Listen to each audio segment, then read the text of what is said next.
Vamos agora para o nosso quarto e último curso da noite, certo? O curso Matemática, onde vai ser apresentado pela Vanessa, o Rodrigo e a Beatriz, certo? Eles têm coisas interessantes para falar para vocês. Mas antes, compartilhem nossa live, tá? Vão se inscrevendo aí no canal, ativando o sininho de notificações, vão seguir também nosso Instagram e vão deixando as dúvidas de vocês de acordo com o que o pessoal for falando aqui, tá bom?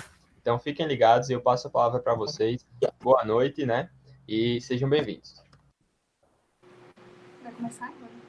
Vou pegar a carregador. 36%. Boa noite a todos. Hoje a gente vai falar um pouquinho sobre o curso de matemática da UFRN. A gente vai expor um pouquinho como são as disciplinas, como é a área de atuação de quem faz matemática, né? A apresentação será feita por mim, Vanessa, por Beatriz e por Rodrigo. Então, eu vou começar falando de mim, eles vão falar um pouquinho sobre eles também, certo? Como eu já falei, eu sou Vanessa, eu sou licencianda em matemática da UFRN. Antes da pandemia, eu estava no 7º período. Eu não sei exatamente em qual período eu estou agora, mas a gente está finalizando aí o curso, graças a Deus. Em nome do Senhor, a gente vai terminar. No momento, eu sou professora voluntária de um projeto de extensão do IFRN, é o projeto Oportuniza. É um projeto que prepara os alunos do 9º ano do ensino fundamental de escolas públicas para o exame de seleção do IFRN. E também sou aluna voluntária de um projeto de extensão do Clube de Matemática do UFRN, que é mais voltado para a matemática nos anos iniciais. Aí agora os outros meninos vão falar um pouquinho sobre eles. Então, eu me chamo Beatriz, eu sou graduada em licenciatura em matemática, me formei agora em fevereiro desse ano. Sou professora de ensino básico. Hoje atuo em 2 escolas, uma em São José de Mipibu e uma aqui em Natal. E basicamente é isso, minha profissão hoje é essa. Olá, boa noite, me chamo Rodrigo Samir, sou também licenciado em matemática pela UFRN e sou professor de matemática de algumas escolas aqui de Natal e de alguns cursinhos também, preparatórios para Enem, IEF, concurso militar, certo? Vai ser uma honra. Boa noite. Então, afinal, como é o curso de matemática da UFRN? A gente tem 2 modalidades de graduação. A gente tem a licenciatura e o bacharelado. No caso, nós 3 somos da licenciatura, né? Infelizmente, a gente não conseguiu ninguém do bacharelado para poder falar sobre essa modalidade. Mas o que é a licenciatura? A licenciatura é uma modalidade de graduação que é voltada para a formação do professor do ensino fundamental 2 e do ensino médio. Por que do ensino fundamental 2 e do ensino médio? Porque nos anos iniciais, até o 5º ano, né, que é o ensino fundamental 1, os alunos eles são assistidos pelo pedagogo. Então, a nossa formação é voltada para o ensino fundamental e o ensino médio, certo? O bacharelado é uma modalidade de graduação mais ampla, né? A maioria dos cursos de graduação são bacharelados e na matemática é uma área mais científica, né? Quando a gente vai comparar a licenciatura com o bacharelado, a gente tem, obviamente, disciplinas em comuns, tanto que a gente paga com pessoas do bacharelado algumas disciplinas, mas são disciplinas, no geral, são disciplinas mais específicas, né? A matemática que a gente chama pura, uma matemática mais pura, mais profunda. No caso, eles não têm as disciplinas que a gente vai falar para vocês, que são as disciplinas mais voltadas para o ensino mesmo. Então, essa é a maior diferença entre a licenciatura e o bacharelado. Deixa eu fazer só uma colocação. Infelizmente, o curso de bacharelado na UFRN, ele, apesar de ter pessoas que entram, ele é muito difícil de ter formandos. Isso é uma situação, ultimamente, bem recorrente, e o que é muito triste, né? Porque tem disponibilidade, tem vaga para estudantes do bacharelado, mas, infelizmente, a procura ainda é pouca. É mais da licenciatura devido ao ramo de empregabilidade, infelizmente. Exatamente. Por que eu escolhi cursar matemática?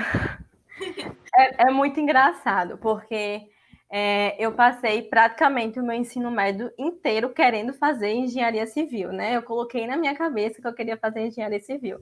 Tanto que eu cursei edificações com Bia, a gente fez edificações no FRN, e sempre quis fazer engenharia civil. Só que a minha segunda opção sempre foi matemática, porque eu gostava muito de matemática, minhas notas em matemática eram incríveis. Aí eu sou top em matemática. E aí optei por matemática no SISU, entrei em matemática me achando, poxa, você é a top da sala. Mas a gente vai falar um pouco mais sobre isso lá na frente. Aí os meninos vão contar por que eles escolheram matemática. Então, minha história com a matemática é bem parecida com a de Vanessa. Eu sempre quis fazer ou arquitetura ou engenharia civil. Aí, numa mostra de profissões do UFRN, eu disse, não, vou querer fazer arquitetura. Chegou no final do ano do pré, desisti da arquitetura, fui para matemática. Tanto que, como a Vanessa falou, eu fiz edificações no IF para dar vontade de fazer engenharia civil. Amei muito o curso do IFRN, foi maravilhosa a experiência, mas concluí hoje trabalho no ramo da matemática. Então, foi mais ou menos isso que foi minha escolha profissional. Bem, no meu caso, eu sempre almejei engenharia elétrica, né, desde o ensino médio. Mas quando chegou no pré, foi determinante para mim. Alguma coisa me puxava mais para a banda de matemática, né? Então, eu fui conversando com vários dos meus professores na época e, obviamente, o professor incentiva outros a serem professores também, assim, geralmente, né? Um ou outro, assim, que desincentiva, mas a maioria incentiva para que isso realmente se torne um sonho, né? No caso, o sonho se concretize. Então, no meu caso, até então, meu foco era engenharia elétrica, não descarto a possibilidade de fazer futuramente, né? Porque eu sempre gostei muito de física e tudo mais. Inclusive, o meu desempenho em física era até maior do que em matemática no meu ensino fundamental e médio, mas alguma coisa me puxou para matemática, que eu não sei explicar. Acho que não fui eu que escolhi, a matemática que me escolheu. Quando eu fui ver, eu estava ali, quando eu fui ver, eu já estava me formando, quando eu pensei que não, estava dando aula. Então, foi mais ou menos assim, em resumo. Foi mais ou menos assim. Eu compartilho da mesma experiência, porque a gente, né, todo mundo aqui queria fazer outros cursos, a gente terminou na matemática. Eu também acho que a matemática me escolheu. Eu nunca pensei em ser professora, nunca pensei na minha vida em ser professora. E hoje eu não me vejo fazendo outra coisa. É verdade. Então, aparentemente aqui todo mundo gostava de matemática, né? Então, se eu gosto de matemática, eu devo cursar matemática? Pode passar. Então, assim, nem sempre, sabe? Eu acho que eu coloquei esse meme porque eu já compartilhei esse meme, inclusive. E eu acho que é um meme, assim, de todos os cursos, ou pelo menos a maioria deles. A gente nunca vai cursar numa graduação tudo que a gente gosta. Sempre vai ter aquela disciplina chatinha, que a gente passa se arrastando, ou a gente reprova, né, Bia? Com certeza. Então, assim, não é porque você gosta de matemática que você deve fazer matemática, né? A gente vai apresentar aqui coisas muito boas, aspectos muito bons do curso, mas também aspectos que vocês devem pensar para cursar matemática. Então, nem sempre o fato de você gostar de matemática é o motivo real para você fazer licenciatura em matemática. Fazer matemática. Realmente, todo mundo, assim, a maioria das pessoas acha disso, né? Na escola, eu sou top em matemática, então eu vou ser top na licenciatura em matemática. Quando você realmente enxerga e vê na prática o que é o curso de matemática, você realmente cai a ficha e você diz, não, peraí, que não era como eu estava pensando. Pois é. Então, vamos lá. O que é o curso de licenciatura em matemática da UFRN?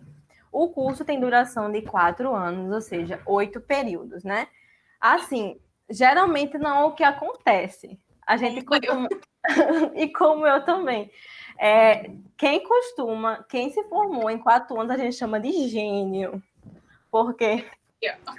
Pronto, o Rodrigo é um gênio, então, porque eu não vou conseguir fazer isso. É realmente complicado. No curso de licenciatura em matemática, a gente tem 4 estágios, certo? Os 4 estágios são realizados em escolas públicas do estado, né? Ou municipais... Salvo algumas exceções. vale ressaltar que não são remunerados, tá? Porque o pessoal... as pessoas acham que é remunerado. É verdade. Não é, tá? Alguns cursos realmente têm estágio Isso, remunerado, mas o nosso não tem. Vale Não ressaltar. tem.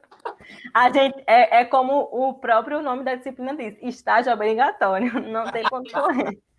Não tem ponto correr. Então, os 4 estágios ocorrem no ensino público, né? A maioria realmente faz em escolas estaduais, mas tem gente que eu conheço que faz em escolas do município também. Deixa eu só fazer uma Pode colocação. falar. Tem uma lista, na verdade, de estágio onde você pode realizá-los. Então, quem for professor da disciplina, ele vai disponibilizar as escolas que podem ser realizados naquele ano o estágio. Exato. Então, tem algumas restrições de escolas. Não é qualquer escola do Rio Grande do Norte que você pode ir. Tem algumas restrições. Exato. E aí, são 4 estágios, né? Eu vou falar um pouco dos 2, que são os que eu paguei até agora. Eu estava pagando o terceiro, mas foi interrompido. Então, o primeiro estágio é o primeiro momento que o licenciando vai ter contato com o ambiente escolar, né? O que a gente fala muito na educação matemática. A gente vai conseguir visualizar alguns aspectos que a gente não conseguia quando a gente era ainda aluno do ensino médio fundamental. E aí a gente vai observar as aulas, acompanhar o professor, né, de matemática, que vai ser o seu orientador do estágio. E você, no primeiro estágio, vai só acompanhar, assistir as aulas dele. A partir dessa... O primeiro estágio é mais uma teoria, vamos dizer. A gente vai observar a gestão escolar. Basicamente é isso, observar a sala de aula. Basicamente é uma observação. O primeiro estágio. Exatamente, essa observação. E nesse primeiro estágio, você pode optar, assim como no segundo, fazer no ensino médio ou no ensino fundamental. Não tem obrigatoriedade de nível de um ano lá de ensino. Isso. Aí, no segundo estágio, a partir das suas observações, né, dos aspectos que você conseguiu perceber, você vai elaborar um projeto de intervenção. Então, no estágio 2, a metade do tempo você vai elaborar o projeto e na outra metade do tempo você vai realizar esse projeto na sala. E na matemática a gente lida muito com jogos, né? Jogos lúdicos, e aí a gente consegue elaborar atividades para poder aplicar na sala de aula. Esses são os 2 primeiros estágios. Lembrando que o estágio é uma disciplina. Os 4 estágios são disciplinas. Por isso que não é remunerado. Isso. É uma disciplina obrigatória. Todas as... Tem parte prática e tem parte teórica. A gente vai para a sala de aula como uma disciplina normal e vai para o estágio também, em outros horários. Isso, no caso, no total são 400 horas de estágio, né? Cada estágio tem 100 horas. Em cada estágio, 60 horas são dedicadas para a sala de aula, né? São discussões com o professor. E as 40 outras horas são no estágio. Você vai para a prática mesmo. Então, eu vou falar um pouquinho agora dos outros 2 estágios, que é o terceiro e o quarto estágio. No terceiro estágio, é a prática docente. Então, a gente vai praticar, no caso do terceiro estágio, ele tem um nível, que no caso é o ensino fundamental 2, então do 6º ao 9º ano, a gente vai tomar a sala de aula à frente. Claro que não sozinhos, é acompanhado do professor da turma, da escola que você selecionou. Assim como o quarto. No quarto estágio, aí ele é aplicado aos alunos do ensino médio. Então, a gente tem a prática docente tanto no ensino fundamental 2, quanto no ensino médio. Mas não é necessário, por exemplo, eu preciso fazer no primeiro ano do ensino médio? Não, você escolhe o nível que você vai à série, né? No caso, primeiro, segundo ou terceiro, ou do 6º ao 9º. Não é nada engessado. A única, vamos dizer, restrição é que o terceiro tem que ser aplicado no ensino fundamental e o quarto no ensino médio, para ter a prática docente nas 2 modalidades. Isso. Aí, só um pouquinho mais sobre estágio. Você pode trabalhar, né, no estágio em qualquer modalidade de ensino. Geralmente, a gente não vê pessoas realizando estágio na educação de jovens e adultos, que foi o meu caso, né? Como eu sempre conciliei o trabalho com a universidade, eu só tinha tempo de ir para o estágio à noite. Então, os meus 2 estágios e os 4, na verdade, eu pretendo realizar na educação de jovens e adultos. Então, vocês têm um amplo aí, né, de modalidades para poder Exercer aí, Com certeza. trabalhar. Outro aspecto, gente, pasmem, não tem TCC. E eu entrei na graduação, assim, eu cismei que tinha TCC. Até Não que alguém tem. disse assim, Vanessa, não tem TCC. Eu Não não tem. acredito. Pois é, mas a gente tem uma disciplina no 7º período, que inclusive eu paguei agora, que é projeto de ensino e pesquisa. Muito legal. É maravilhosa, salvou meu semestre, inclusive. Porque você vai ser orientado pelo professor ou pelos professores a elaborar um projeto de ensino e um projeto de pesquisa. Se você optar pelo projeto de pesquisa, você pode utilizar esse projeto como pré-projeto do mestrado, que foi o que eu fiz. Eu elaborei um projeto de pesquisa e vou aprimorá-lo para poder participar de uma seleção de mestrado. Se Deus quiser, eu vou me formar para isso. Amém. Estamos aí na luta, né? E aí, outro aspecto é que existe a modalidade de ensino à distância, o EAD, para a licenciatura em matemática da UFRN. É verdade. No bacharelado não tem a modalidade EAD, principalmente no UFRN, só tem licenciatura. Só tem licenciatura. Isso. Bom, como são as disciplinas? A gente vai entrar num pouquinho do próximo slide, que é, gente, matemática não é só cálculo. Por isso que a gente falou, a gente ama matemática, mas quando chega na graduação é muito diferente. Fica muito diferente daquilo que a gente acha que é. E como eu estudava com Bia, né? Quando a gente ingressou no IFRN, Bia já estava na graduação e eu não estava ainda. Então ela sempre falava para mim, Vanessa, é muito diferente do que você acha. E eu não consegui entender. Hoje eu vejo claramente. Não é só cálculo, gente. Depois a gente fala sobre isso. Então, as disciplinas são o quê? De matemática, de educação e de educação matemática. A gente tem disciplinas de didática. Para todas as licenciaturas, então seria para a área de educação como um todo. Exatamente. São disciplinas em comum entre todas as licenciaturas. Psicologia da educação, alguma coisa assim, não lembro. Libras, são disciplinas para todas as licenciaturas da UFRN.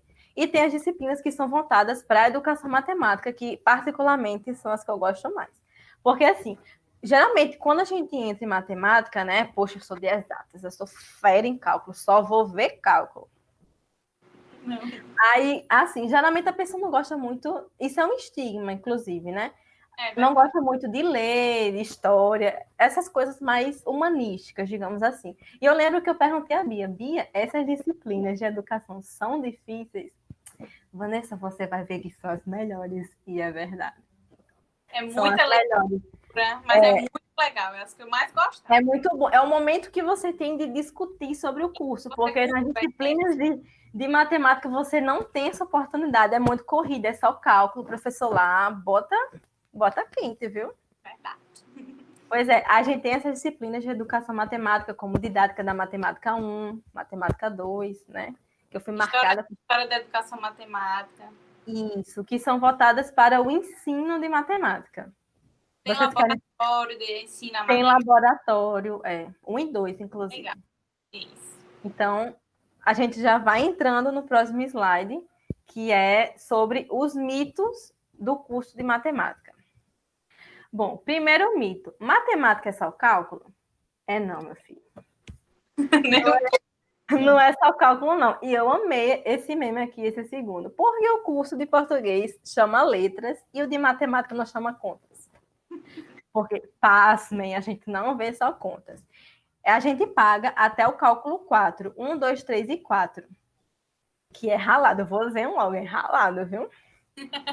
É verdade.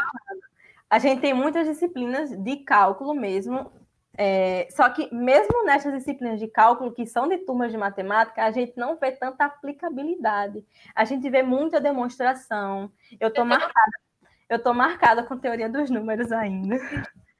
Porque a gente tem disciplina, gente, que a gente não vê um número. Isso. É muita teoria. Então, a gente vê, basicamente, que vocês... a pessoa vem no ensino básico, a gente vê o por trás, de onde veio, como surgiu, quem estudou aquilo, como eu chego numa fórmula, a gente vai ver todo por trás daquilo que a gente já vê no ensino básico pronto. Lembrando que no ensino básico, que a gente vê de matemática, não corresponde nem a 5% do que é a matemática real mesmo, tá?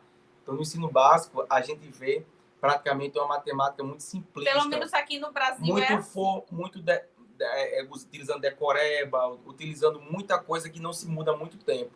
Quando você vai para o ensino superior, você vê que sua mente abre, você passa de 5% para ver uns 20% de matemática. 20%, ainda estou exagerando, porque tem muito mais coisa para ver ainda. Você vê que tem, até certo ponto, os próprios professores da universidade, eles digam, ó, daqui em diante é obscuro, daqui em diante as pessoas não conseguiram chegar.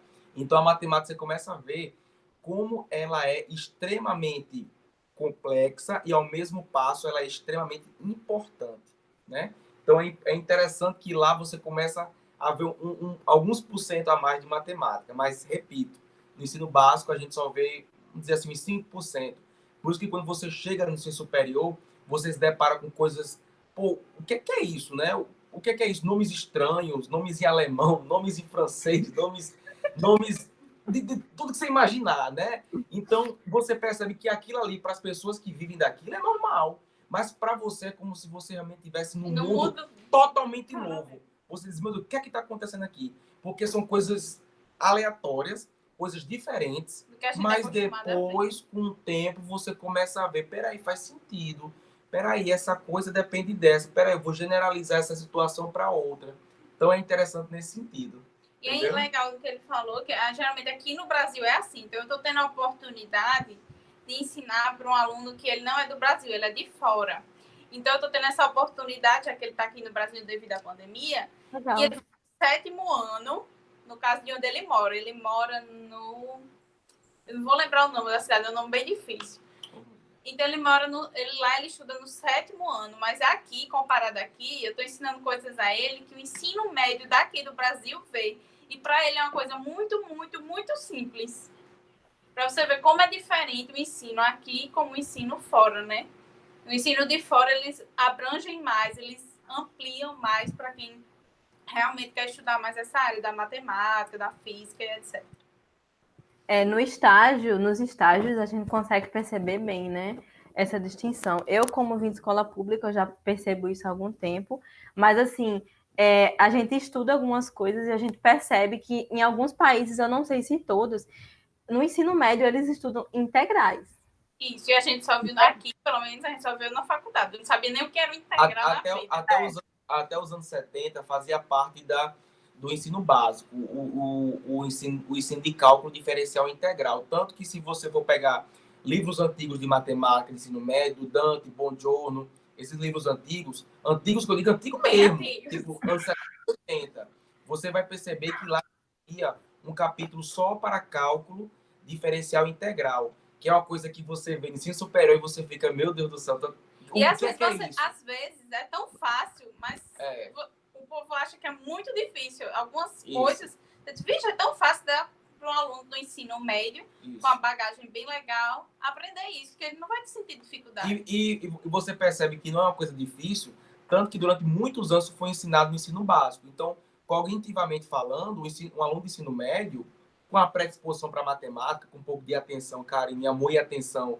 para a disciplina, consegue entender cálculo diferencial integral, que é um conteúdo que você só vê em ensino superior, com coisas totalmente diferentes, e que ele pega algumas situações do ensino médio e resolve de maneira mais fácil. Às vezes tão fácil que você fica besta. Como também ele pega umas situações diferentes e resolve de jeito único, exatamente. Então, é bem interessante isso, né? Tanto que o vestibular, se você pegar as provas da Compev, dos anos 80 e 90, para entrar na UFRN, você tinha a presença de questões discursivas com conteúdo de ensino superior. Mas aí mudou a grade, né? Saiu esse negócio de ginásio, de primário, e entrou o ensino regular, né? Que a gente conhece hoje como quinta, sexta, sétima, oitava série. Aí depois mudou para sexta, sétima, oitava e nono ano. Primeiro, segundo, terceiro. Exatamente. Interessante, né? São mudanças que acontecem. Pois é. E aí, quando a gente chega na graduação, que a gente vê até o cálculo 4, né, a gente passa por limite, derivada integral, a gente percebe que não é isso tudo que o povo diz. Não é um bicho de 4 cabeças. E se a educação no Brasil pública fosse boa, né, que não é, daria muito bem para encaixar isso aí. Só que, infelizmente, não há essa possibilidade, porque muitas vezes a gente vê até alunos na própria graduação com dificuldade em operações básicas, justamente por essa deficiência no ensino público. Eu mesma cheguei com dificuldade, me torei em matemática básica. É que de básica não tem nada. Porque no primeiro período a gente paga matemática básica, que é o pré-cálculo. É como se fosse melhorar sua base matemática para cursar cálculo 1, cálculo 2 e assim por diante. E o primeiro semestre costuma ser uma peneirinha, porque muitas pessoas já desistiram, não seguiram adiante para o segundo período. Então, quando a gente falou inicialmente que a gente gostava de matemática no ensino médio, e a gente falou assim, poxa, é isso mesmo? Não é só isso, porque na licenciatura em matemática e no bacharelado principalmente, a gente vê muita demonstração, né? Por enquanto que a gente vê um conceito no ensino médio, a gente vai estudar por que danada esse conceito é esse conceito. O que é que define aquele conceito? Por que aquele conjunto é dessa forma? Inclusive, nessa questão de conjuntos, no ensino médio, a gente estuda até o conjunto dos reais, mas não existem só os reais, né? Tem os números complexos também, e tem outro que eu esqueci o nome também. Então, matemática não é só cálculo, a gente vai ter que pensar bastante em disciplinas. Super complexo. É tudo complexo. Olha, eu estou agora penejando em análise real 1 também. Gente do céu. Mas vai dar tudo certo, a gente ama a nossa profissão. É verdade. Esse é o primeiro mito. Aí, qual é o segundo mito? Se você lembrar também de algum, pode falar. Tá. Pode passar. O segundo mito é: o formado em matemática só poderá atuar como professor? Não. Principalmente se for bacharelado, né? Se você estiver fazendo bacharelado. Mas existem outras áreas de atuação que a gente vai falar um pouquinho mais lá na frente. Você pode escrever. Aqui a gente está falando como geral, não está falando só como licenciatura, certo? Formado em matemática em geral, tanto bacharelado quanto licenciatura. Ele não pode ser só professor, ele pode exercer e atuar em outras áreas. Isso, lógico que na licenciatura o ensino é voltado para o ensino de matemática, mas você também pode fazer outras coisas, não tem problema. Existem vários ramos aí da matemática. E aí, o outro mito, você vai aprender a ensinar matemática? Vai não. No caso aqui é da licenciatura, esse aí especificamente da licenciatura. Você vai aprender? Vai não. Porque quando você chega lá na sala de aula, parece que você esquece tudo que você estudou. Talvez seja uma lacuna dos cursos de licenciatura isso. Falta essa preparação do professor para o ensino de uma sala de aula. Talvez o estágio supra isso, mesmo que de maneira irrisória, você consegue ter uma experiência quase que próxima da realidade de como seria ministrar uma aula para uma turma, né, de alunos. Só que você percebe que isso carece nas licenciaturas, sobretudo na de exatas, a gente percebe que, inclusive, na minha graduação, eu peguei uma ementa diferente de curso. A minha graduação era uma ementa que existia de matemática, da UFRN, desde 2011. Na de Beatriz, que ela entrou em 2015, pegou uma outra grade curricular. Que é igual a minha, né, Bia? Botou algumas disciplinas, botou outras. A minha tinha algoritmo, linguagem de programação, um negócio de robótica. Mas na dela tirou. Já não tinha mais. Então, houve algumas mudanças, mas eles até fracionaram a disciplina de didática da matemática, acho que botaram 1 e 2. Na minha era só uma. Didática da matemática, era só uma. Lá, eles fracionaram em 1 e 2, porque carecia isso. Você via muita coisa aplicada de matemática, muita coisa que você só usa em cursos de mestrado, doutorado, para ensino superior, e carecia de coisas que você pudesse utilizar no ensino básico.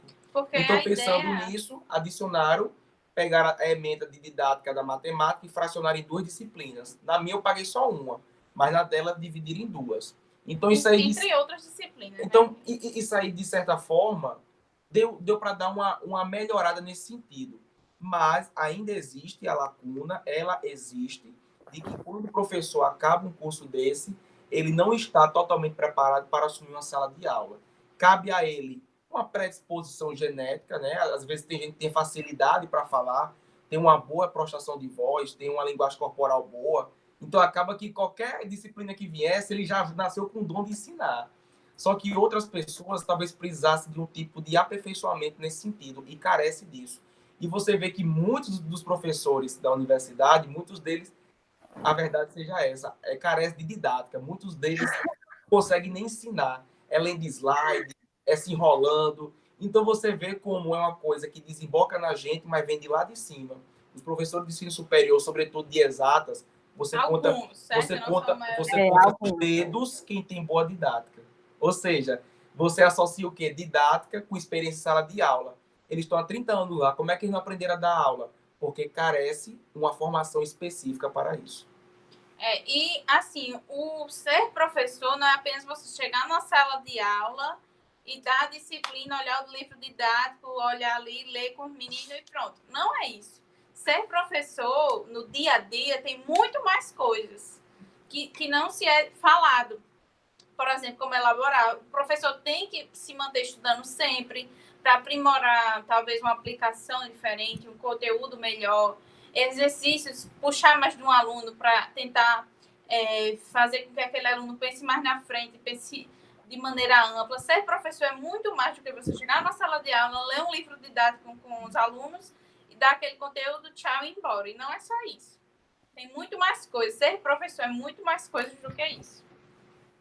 Até porque a gente está lidando aí com uma disciplina de exatas, né? Que é o terror dos alunos. Com certeza. Só o que a gente escuta é, professor, eu odeio matemática. Professora, matemática não entra na minha cabeça. Mas por quê? Porque, às vezes, quase sempre, a gente teve professores que não conseguiram, né, passar os conteúdos da melhor forma possível, né? Quem nunca teve um professor ruim de matemática? Eu tive. Eu também já tive. Eu já tive, inclusive na universidade. Mas é justamente isso, né? A forma como você lida na licenciatura em geral. Então, a gente discute bastante isso em algumas disciplinas na graduação, sobre esses aspectos que a gente tem que enxergar para poder conseguir lecionar.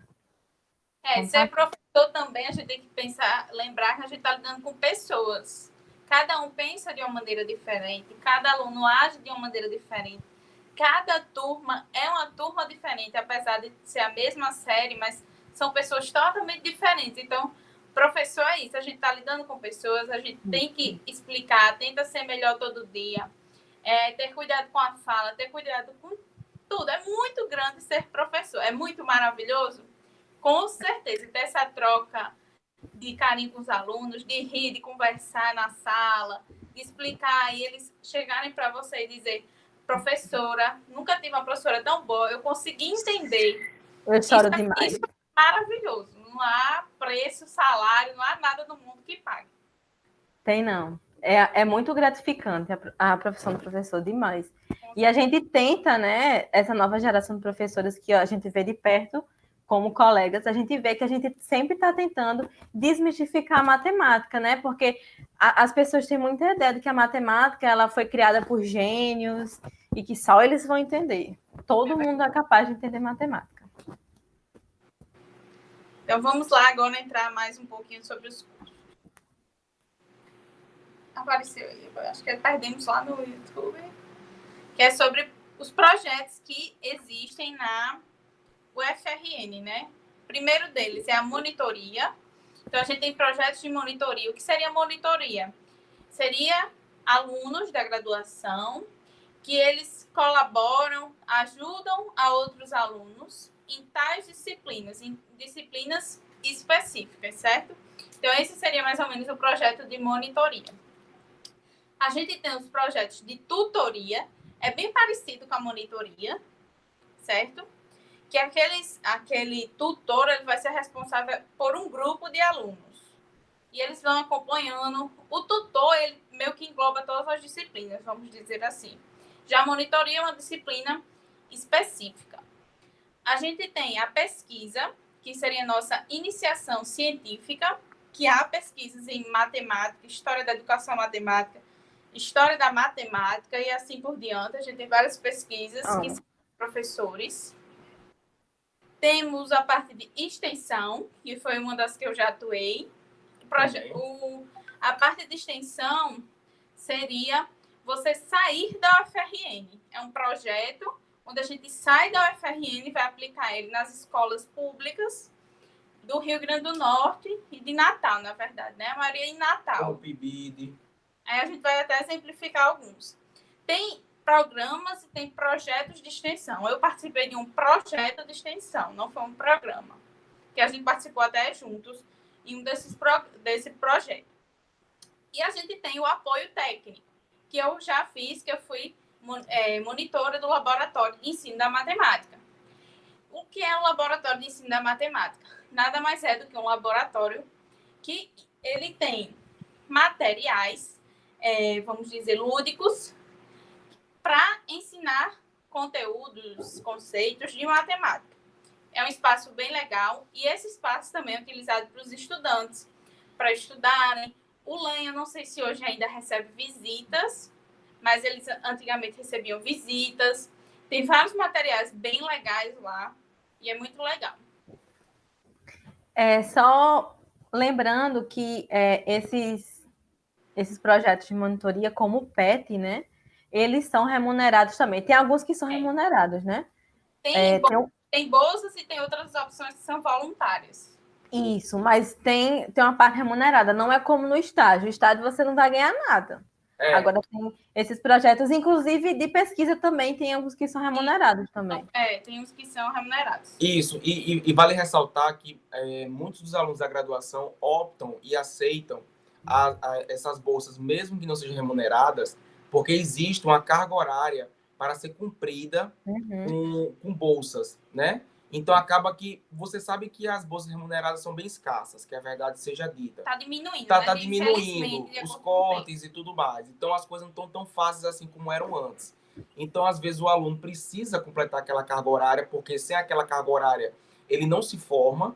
Então, ele acaba tendo que optar por uma bolsa que não é remunerada. Mas que vale muito a pena. Que vale muito a pena. Só pelo dinheiro, não. Não só pela carga horária, mas pela experiência e pelo currículo. Com certeza. E como acontece em diversos casos, o professor orientador da bolsa, às vezes, consegue aprovar um projeto remunerado, você já é bolsista dele voluntário e ele coloca nesse remunerado. Isso. Então, sempre eu acho uma boa, de qualquer forma.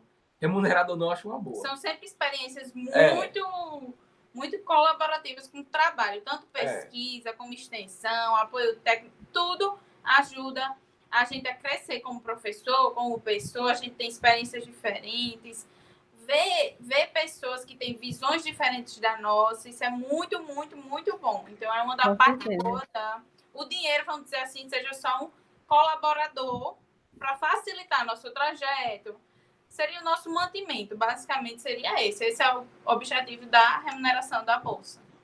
Exatamente. Eu participo de 2 projetos de extensão, nos 2 eu sou voluntária, e são incríveis, né? A gente tenta se aproximar ao máximo. Quanto mais você puder se aproximar da escola ou de uma pesquisa científica, porque tem muita gente que pretende fazer mestrado também, pós-graduações. É incrível, gente. Independente que você já tenha atingido as horas, que a gente tem 200 horas para atingir, complementares, eu recomendo muito fazer. Então, assim, para quem pensa, quem entrou e quer iniciar uma carreira de pesquisador na matemática, legal você se interessar na parte de pesquisa, né? Se você quer uma parte de prática, você quer ser professor de sala de aula, é legal você se aprimorar numa bolsa de extensão, entrar numa bolsa para ter uma ideia de como é uma sala de aula. Então, tem muitas opções. Matemática é um dos poucos cursos que tem muitas opções de bolsas. Isso. Apesar de ser, às vezes, remunerado ter diminuído, mas a voluntária tem muitas opções. E na licenciatura, né, a gente tem muitas bolsas de iniciação científica, ou pelo menos tinha, né? Porque a gente tem 2 programas de iniciação científica. Pode passar, por favor. Que é o PIBID e a residência pedagógica. O PIBID, ele já é mais antigo. Eu não sei exatamente como é que está o status dele hoje, mas ele está para entrar em extinção, infelizmente. É o Programa Institucional de Bolsa de Iniciação à Docência. E recentemente foi criada a residência pedagógica. Ambas são projetos de iniciação à docência e são incríveis, porque tem a parte remunerada, né? Alguns bolsistas conseguem remuneração, mas tem a parte mais importante, né? Que é a prática docente. Você vai para a escola. Você está mais próximo da escola ainda, sem ser no estágio. Isso, e é uma forma de você aprender. Eu, infelizmente, nunca tive oportunidade, justamente pelo trabalho, de participar do PIBID. Mas é incrível, porque é o momento de você errar. Porque você tem outros colegas, tem um orientador, né? Vocês vão planejar aulas, vocês vão atuar na escola, vocês vão ter o conhecimento, vocês vão conseguir enxergar coisas que vocês precisam enxergar no ambiente escolar para poder dar uma boa aula de matemática. E o PIBID não é só para matemática, é para outros cursos também, de licenciatura. E muitas vezes esse projeto de iniciação à docência é um divisor de água na vida do estudante, porque ele vê que realmente ele quer, não, eu acho que é melhor seguir no caminho da pesquisa. Sala de aula não é meu forte, eu amo matemática, mas, por exemplo, não é meu forte sala de aula. Caminho mais para a pesquisa. Então, você já meio que direciona um pouco sua mente, aquilo que você gosta. E assim. Exato.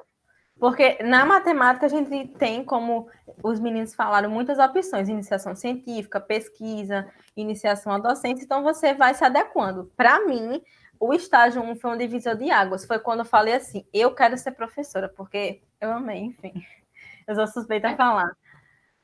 Agora, a parte da atuação profissional. Pode passar. Show. As áreas de atuação. A gente tem algumas áreas de atuação de um matemático. Tem a docência, que tanto é para o licenciado como é para o bacharel. Só que o bacharel ele não pode ser professor do ensino básico. Ele só pode ser professor do ensino superior. Já o licenciado ele pode ser dos dois, tanto do ensino básico quanto do ensino superior. O que difere, geralmente, o professor do ensino superior, ele precisa ser um especialista, ele tem que fazer um mestrado, ele tem que fazer um doutorado para poder ser professor do ensino superior. O matemático, né, ele também pode elaborar materiais didáticos, que geralmente essas duas atuações são as maiores de licenciatura, né, que é a docência e a elaboração de material didático, que não é nem um pouco fácil, viu? Elaborar material didático é muito difícil, tem muitas regras, tem que ter muito, como que eu digo, cuidado com conceitos, é bem complexo o elaborar material didático. Quer falar alguma coisa? Temos também a parte de design de produtos. O que seria essa parte de design de produtos? Seria a parte de testes de produtos para ver a eficácia, para ver a qualidade do produto e etc. Temos a biomatemática, que seria na parte da saúde, como que eu digo? Análise de exames, análise dessa parte da saúde. Temos a matemática empresarial, que seria realmente que meio que engloba com a parte de economia e mercado financeiro, que seria a parte de ver estatísticas, ver risco da empresa, essa parte realmente mais burocrática de uma empresa do mercado financeiro, quais os riscos que aquela empresa vai ter, entre outros. Ciências computacionais, que é uma coisa até que eu gosto, assim, acho bem legal, que seria a matemática, você pegar um modelo matemático e aplicar na parte de ciências computacionais. Seria um modelo que você... Por isso que quando na graduação dele ele estudou, por exemplo, linguagem de programação. Então, tinha modelos matemáticos que a gente aplica no papel e a gente vai pegar aquilo e vai jogar numa máquina, onde vai ser, às vezes, até muito mais fácil ela rodar, né, os números, rodar operações, do que fazer na mão. E isso aí, essa relação de matemática e computação é muito estreita, de modo que no FRN nós temos um departamento de matemática com computação, que é o DIMAP, que é um departamento onde os professores que dão as disciplinas de linguagem de programação, algoritmo, eles são lotados nesse departamento. Então, existe um departamento na universidade que é justamente a junção da matemática com a computação. Tem um departamento de matemática e tem um de matemática e computação, que é o DIMAP, que é logo próximo do departamento de física, é próximo. Assim, as ruas são próximas. É porque o FRN é um mundo, é uma cidade enorme. É verdade. Uma cidade dentro de uma cidade, tipo isso. Essa parte de ciências computacionais é bem legal para quem gosta dessa parte de computação, de jogos, de modelos matemáticos aplicados em computação, esse é seu caminho. E o último, que é a pesquisa. Infelizmente, assim, a pesquisa em matemática ela não é tão valorizada, que deveria ser muito valorizada, porque, né, há descobertas muito legais e contribuições para a sociedade. Então, a função da pesquisa é essa, contribuir com a sociedade em si, contribuir com aquilo, o que é que aquilo pode influenciar na sociedade. Então, essa é a ideia da pesquisa. E na graduação, né, quando a gente está cursando ainda, a gente percebe que existem vários tipos de pessoas que querem fazer várias coisas. Não é só, eu amo ensinar, eu quero ensinar. Existem vários direcionamentos, como os meninos falaram aí. A gente já percebe, né, pessoas que já têm uma propensão já para matemática pura, provavelmente vão fazer uma pós em matemática pura, e tem gente como eu que ama educação matemática. Eu amo educação. Amo. Então, basicamente é isso, né? Então, muita gente entra na graduação achando que entrou e só pode ser professor. E não. Mesmo que você seja licenciado em algumas áreas, por exemplo, biomatemática, design, matemática empresarial, você pode fazer especializações, mestrado, doutorado, estudos, se especializar naquela área e sua graduação contribuir. Pois é, e não existem só estágios na docência, né? Eu já recebi vários e-mails do próprio CIGA da UFRN ofertando vagas de estágio em empresas e tal, então é bem diversificado mesmo. Escolas particulares, eles recrutam alunos da graduação para ser monitor da escola, aí isso aí já é remunerado, né? Essa parte aí é bem legal, também é uma chance de você se aproximar ainda mais de uma escola, de uma realidade. Porque quando a gente sai, muito dificilmente, quando conclui-se os cursos, abre concurso, porque tem pessoas que querem concurso, é muito difícil, né? Abrir, assim que você sai um concurso para professor do ensino público, é muito difícil. Então, geralmente, as pessoas entram no ensino particular primeiro, ensino de reforço, essas coisas. Então, é uma oportunidade de você entrar também nessa parte da escola. E com relação ao concurso, né, o professor de matemática formado, só com a graduação ele já pode atuar em algum município, né? E pode atuar como professor do estado também. Aí, com algumas pós, você consegue ser professor da UFRN ou do IF, do ensino federal. Isso. Só que vale ressaltar que no ensino público, hoje em dia, eles têm, né, mais restrições. Por exemplo, para ser professor substituto, precisa ter pelo menos um mestrado. Para ser professor efetivo, precisa ter doutorado. Já no ensino privado, com especialização ou com mestrado, você já consegue ser professor do ensino superior privado. Exatamente. Mas, infelizmente, ainda matemática, eu acho até um pouco um ramo difícil no ensino superior privado, devido a ter eu acho que poucos cursos, tanto que é muito difícil você ver matemática como sendo um curso oferecido em graduações particulares. A maioria nas privadas, no IF e na UF, geralmente eles oferecem mais. Exatamente. Inclusive, no IF tem a licenciatura em matemática também. Mas todos nós somos da UFRN. Somos da UFRN. E que é de excelência lá, tá? Também, lá não é... É de excelência também. Foi até uma pergunta. Foi até uma pergunta. Eu acho que a gente pode começar a responder o que vocês acham. Isso. Ótimo, vamos lá. Bom, a primeira coisa que tem aqui é... Júlia Sena perguntou sobre o mercado de trabalho, né? A gente já falou sobre o mercado de trabalho. Se você tiver mais alguma dúvida, é só perguntar. Mercado de trabalho é bem amplo, assim, né? Inicialmente, ele é amplo porque você pode trabalhar inicialmente como professor de reforço, que infelizmente, por não termos, às vezes, muitos professores bons no ensino, muitos alunos recorrem ao professor de reforço para suprir a necessidade, a falta que um professor na escola bom para ele. E isso é bastante comum, porque eu já dei aula particular e muitos colegas meus também dão aula particular. Então, uma área boa. Eu dou aula de particular de reforço. E é bom para se preparar também para uma sala de aula. É ótimo. É muito bom mesmo. É ótimo. Você perde a vergonha, por ser só é bem legal. O mercado de trabalho para professor de matemática nas escolas é bom. Eu considero que, guardando as devidas proporções, para matemática é um dos melhores mercados de trabalho que existe. Vou justificar o porquê, né? Em matemática, nós temos a vantagem de, em uma turma, por exemplo, de fundamental e médio, nós temos muitas aulas. Então, por exemplo... Porque matemática e português agora era maior. Por exemplo, numa turma de 6º a 9º ano, geralmente se tem 5 a 6 aulas de matemática. Então, você consegue, muitas vezes, ocupar a sua manhã com uma única escola, certo? E ainda tem diversas vantagens em relação a isso. Já, por exemplo, se for pegar professor de outra disciplina, como de artes, que só tem uma aula por turma, ele acaba que tem que pegar muito mais escolas para suprir aquela carga horária toda.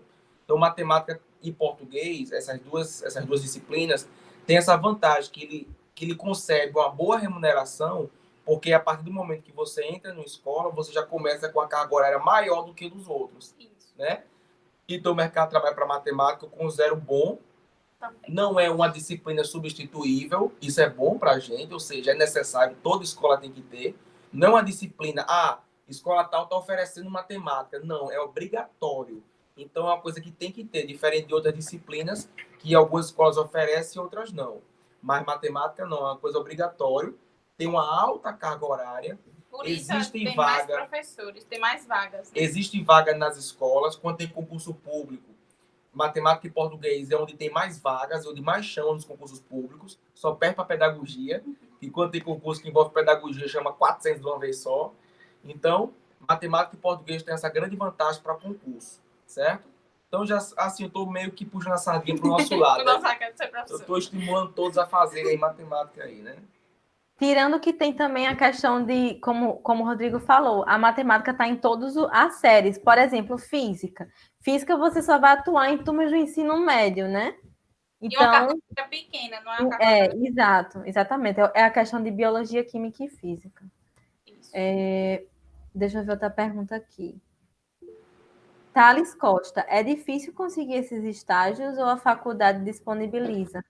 Os estágios é a coisa mais fácil do mundo. É verdade. Não, disso aí você não pode ficar despreocupado. É a coisa mais fácil do mundo. Porque toda escola quer. Verdade. Principalmente se for o 3 e o 4, porque você vai dar aula. O professor adora. Então você vai lá. Real. E a gente também gosta, porque a gente vai assumir a sala de aula. O professor adora, a verdade é essa, que ele fica lá sentado e a gente dá aula para ganhar. O meu orientador, quando eu estava no estágio 2, eu nem podia dar aula assim sozinha, mas ele já queria que eu assumisse a turma. Porque a gente só assume no 3 e no 4. A escola adora. Você pode escolher qualquer escola.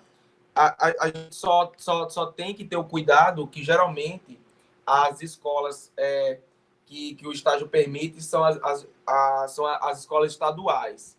Se eu não me engano, parece que não pode... Tem algumas restrições. Tem umas restrições. Eu me lembro que na minha época só podia estadual. Mas tem... Hoje em dia, às vezes, tem outras chances. Escola estadual pra caramba. Tem para todo gosto, todo de bairro, qualquer localidade. Todo horário. A preferida do FRN era o Floca e o Valfredo Gugel, que eram próximos.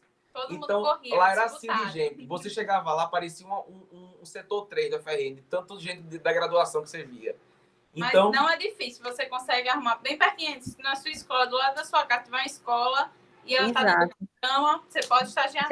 Geralmente a gente escolhe ou a escola perto da universidade, né, para a gente poder ir para a aula e para o estágio, ou perto de casa. Aí como é que funciona?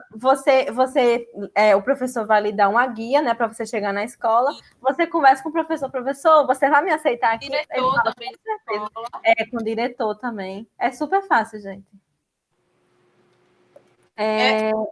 Não, é bem tranquilo. Próxima pergunta. Vocês acham que existem diferenças entre o curso na FRN e no IFRN? Williane Batista. Eu acho que existe sim a grade, né? Diferente. Não é a mesma coisa, não. Tem coisas diferentes. Eu não posso afirmar, com certeza, o professor de tal é assim, porque eu não tenho essa experiência, né? De ter feito no IFRN, mas a grade é diferente, sim. Se vocês entrarem no site do IFRN e da UFRN, vocês podem comparar as grades. Vocês vão ver que a abordagem é diferente. Mas assim, o ensino é o mesmo, certo? O foco é o mesmo, mas há disciplinas diferentes. O ensino do IF é também incrível, né? Então, eu acho que é uma boa opção. Qualidade excelente, não tenho nem o que reclamar. Tenho não mesmo. É ótimo, muito bom mesmo. Maravilhoso. Mais Tem alguma mais pergunta? perguntas? Não. Mariana perguntou, mas Rodrigo já respondeu. Já respondi. Isso. Ela perguntou dos estágios práticos, se eles são práticos ou só supervisionados. Todos são supervisionados, né? Tem que ter o professor supervisor do estágio. Tanto o nome da disciplina é estágio supervisionado. Aí E formação de professores. formação de professores. Estágio supervisionado de matemática para o ensino fundamental. E assim, Todos os estágios têm que ter um supervisor na escola, né? A gente é respaldado com o professor. Ou pode ser o professor ou o diretor. E na graduação tem o supervisor, que é o nosso professor da disciplina de estágio. Ele supervisiona todo mundo. Exatamente. Mas tem que ter o professor para acompanhar. E como a gente já falou, né? Como a gente falou, no primeiro a gente não faz nada, só observa. No segundo a gente consegue aplicar alguma coisa na metade do tempo. E no 3 e no 4 que a gente vai assumir na prática turma. docente. E jamais nesse estágio você pode ficar só, porque até um prejuízo legal por isso. Muitos professores observam isso. O estagiário ele não pode ficar só.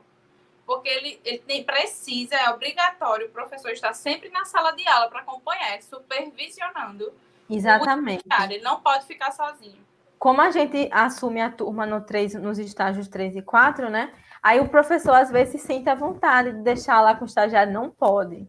Ele tem que ficar lá supervisionando, até porque ele vai assinar a sua frequência, ele avalia a sua atuação na sala, entendeu? Então, sempre tem que ter a supervisão do estágio.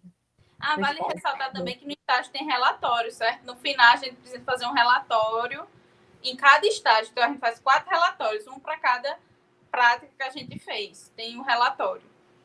Pois não tem graduação, mas tem relatório. A gente não tem TCC, mas a gente tem um relatório. No relatório do meu estágio 2, só um relatório deu 34 páginas. É assim, porque como é muita foto, é muita experiência, a gente tem que escrever tudo ali, é como se fosse um diário. Abrimos nosso coração ali naquele papel. Pois é, e quando a gente vai aplicar, né, alguma coisa, a gente tem que descrever tudo que a gente aplicou, né, fazer tudo bem direitinho, colocar as fotos, tudinho. Então, não é assim, só ir para a escola e acabou, não. É complicado também, mas é muito satisfatório. Muito Temos bom. uma pergunta. Tem uma pergunta aqui de Emily Souza. Tem muitas vagas na UFRN, é muito concorrido? A quantidade, no meu tempo, salvo engano, eram 30 vagas. Por turno. Que o meu curso era MT. O que é MT? Você pode cursar disciplinas manhã e tarde, que você tem prioridade nessas disciplinas na hora de se matricular, mas não impede de você pagar matérias à noite. Que foi o meu caso. Mas o seu curso é manhã e tarde. Tanto que as disciplinas de cada semestre que é oferecida seu curso, é oferecida nesse turno. Geralmente à noite é disciplinas optativas, disciplinas equivalentes que você queira pagar. Já o curso noturno, não. O noturno é só à noite. Inclusive, tem 1 ano a mais. São 5 anos para se formar. Mas hoje em dia já são 4. Os 2 são 4. São 4, eu ia falar isso. São 4 anos. No meu tempo era diferente. Era 5 anos à noite e 4 anos manhã e tarde. Porque à noite você só podia pagar 4 disciplinas. Porque a horário é diferente. Noite é reduzido. Só podia pagar 4 disciplinas. Se a pessoa reprovasse uma ou outra, aí lascou. Você tem que demorar mais tempo ainda. Mas muitos que entravam à noite pagavam manhã e tarde para agilizar o curso. A maioria. Dificilmente a pessoa ficava à noite 100%. Porque você via que aquilo ia demorar muito. Então, você tinha um buraco no horário, manhã e tarde, já se matricular para pagar logo.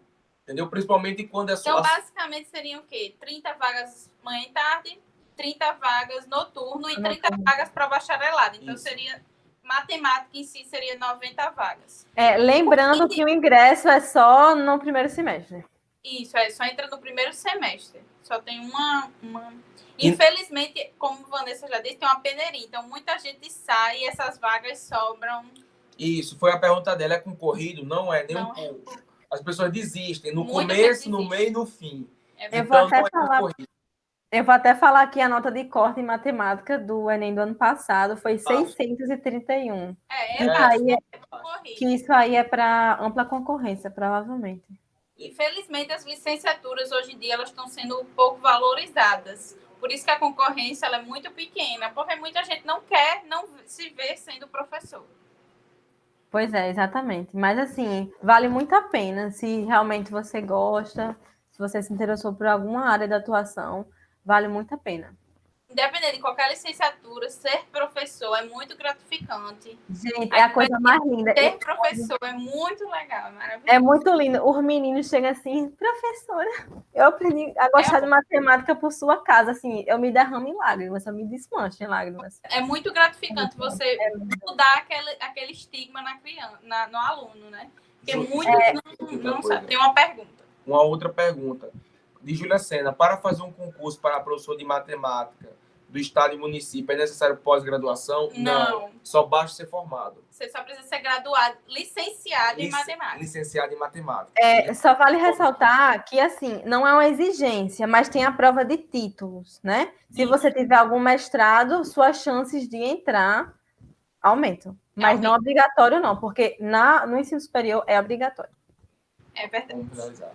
Então, Bem, basicamente, nosso último slide aí. Nosso amigo passa. Show. A gente queria agradecer a todos, né? A gente colocou esse meme aí de quem estuda matemática, com certeza já ouviu falar de Rafael Procópio no canal Matemática Rio. E a gente... uma propaganda gratuita aqui para ele. Pois é, a gente entra no curso de matemática achando que é fácil, mas não é fácil. É difícil sair, mas é gratificante. Então, fica aqui a experiência de 3 pessoas que cursam ou já cursaram a matemática e se sentem satisfeitos com o curso. Com certeza. Então, a gente agradece, né, a oportunidade da gente estar aqui mostrando um pouquinho da nossa experiência, do que é ser professor e do que é ser estudante de matemática. Não é um curso simples, não vamos ser hipócritas e dizer, Mara, é muito fácil. Não, não é fácil. Eu acho que nenhum curso é fácil, né? Todo curso tem seus percalços no meio, mas é maravilhoso. Pessoal, não desistam. Façam o que o coração de vocês mandarem. Se lembre que você pode ter uma excelente remuneração independente do curso. Basta você ser o melhor para você mesmo. Beleza? Com certeza. Então, era essa mensagem de ser muito gratificante. O mais importante, como o Rodrigo falou, é fazer o que gosta, né? Não adianta você estar fazendo uma coisa que você não gosta, não vai ser legal. Então é isso, a gente queria agradecer, né, a todo mundo que assistiu e a organização também. Com certeza, foi ótimo. Ótimo, muito, muito bom. Parabéns pela iniciativa, gente. Muito bom. Se precisar da gente, viu, pode... É só entrar em contato com a gente. Que a gente entrar em contato. Pesquisar no Instagram que a gente estará lá. Isso. Tô aqui já no Instagram postando falando tudo aí. Pode perguntar qualquer coisa, estaremos sempre aqui. Se precisar de a gente, estaremos aqui. Então, tchau, tchau e boa noite. Obrigada. Tchau. Nós da organização agradecemos a disponibilidade de vocês. Vocês 3 apresentaram muito bem, deu para ver o amor que vocês têm pelo curso. Falaram muito, tiraram muitas dúvidas. Isso foi muito bom, eu creio que deu para ajudar bastante o pessoal aqui. Então, nós da organização agradecemos bastante. Podem deixar podem divulgar o Instagram de vocês aí, tá? Pode, sim. À vontade. Tem no segundo slide, a gente colocou. O meu é @chmvan. Pode botar aí no segundo que aparece. Pronto, tá aí. Pronto, perfeito. Então, o pessoal que tiver dúvidas, podem procurar eles, certo? Eles estão aí disponíveis, como eles falaram. E, mais uma vez, pessoal, muito obrigado. Nós que agradecemos, foi muito legal. Obrigado. Bom, pessoal, esse foi mais o 8º dia de mostra, tá bom? Espero que vocês tenham gostado. Amanhã tem mais. Não percam, não esqueçam de se inscrever no nosso canal, ativar os sininhos para não perder os cursos de amanhã e também nos outros dias. Vão nas nossas redes sociais, no caso, nosso Instagram, tá? MS Estudantil. E até amanhã. Agradecemos o público de hoje. Hoje quase alcançamos os 600 inscritos aqui, quase estamos batendo nossos 1.000 inscritos, 1.000 seguidores lá no Instagram. Então, é isso. Muito obrigado a presença de todos e até amanhã.